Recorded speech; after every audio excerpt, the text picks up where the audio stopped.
Hello YouTube, I hope everyone's doing alright, and in today's video I want to talk about choosing to live a solitary life. And I'll start out saying that I'm naturally more introverted, and I think most people are familiar with the term, so I won't describe it too much, but I will say that I didn't always know that I was introverted, which might sound kind of weird, but I didn't actually learn about the different personality types or components of personality until I was in high school. And in high school, that's when we had to take like the personality test for like a career expo type thing. And when I got my results back, I had gotten INFJ. And I'm not going to get into that. That's, whatever you think about that is whatever you think about that.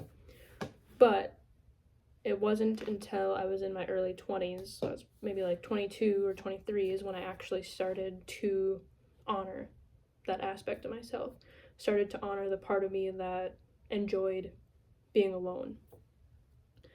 And I think the reason it took me so long to start to honor that aspect of myself is because, one, humans are very social creatures, and that's kind of, it gives us a dopamine hit almost. Like we need to socialize in order to be happy, so to speak.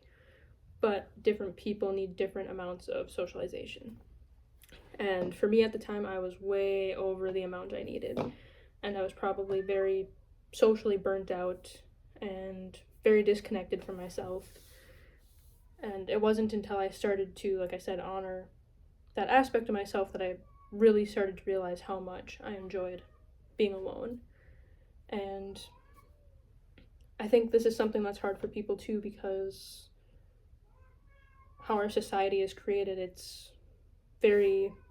pushes socialization a lot. And although I think it's become more common or less taboo, I think there are still groups that think being alone is weird.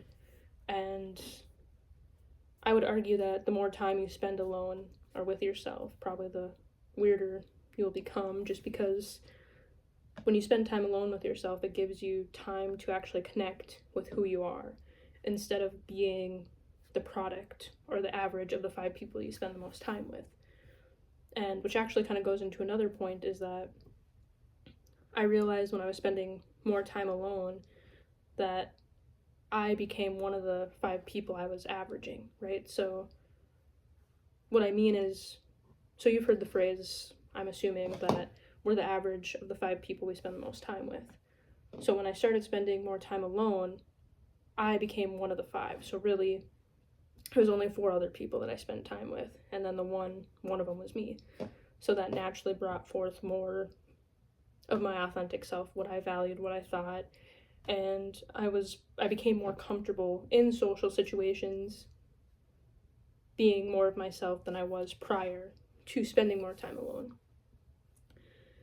And another thing, or another, I guess, reason why I choose to live a more solitary life is it's just less drama, honestly. And this is not to judge anyone or yuck anybody's yum, but people, or at least a lot of people that I'm around, like to talk about other people or like to talk about dramatic things that are happening in their life or in the world. And I started to realize that I didn't really care about that stuff. That's not what interests me. Personally, I've never been one to share a lot of personal things with people, even people that I consider my friends. I would say if I shared something personal with you, either A, it was because I thought me sharing that story would help you in whatever you were dealing with, or B, you were a part of my inner circle, or you asked directly and I felt comfortable enough sharing. And like I said, there's nothing wrong with people that like to share more personal aspects of themselves, but from my experience, I've found more people that share that type of stuff tend to be more in the drama gossip circle, and that just wasn't something I liked. And I don't know, I guess I save money too, because I'm not going out all the time, don't have huge friend circles. And I think something also that maybe people talk about a lot is like loneliness when you live a more solitary life.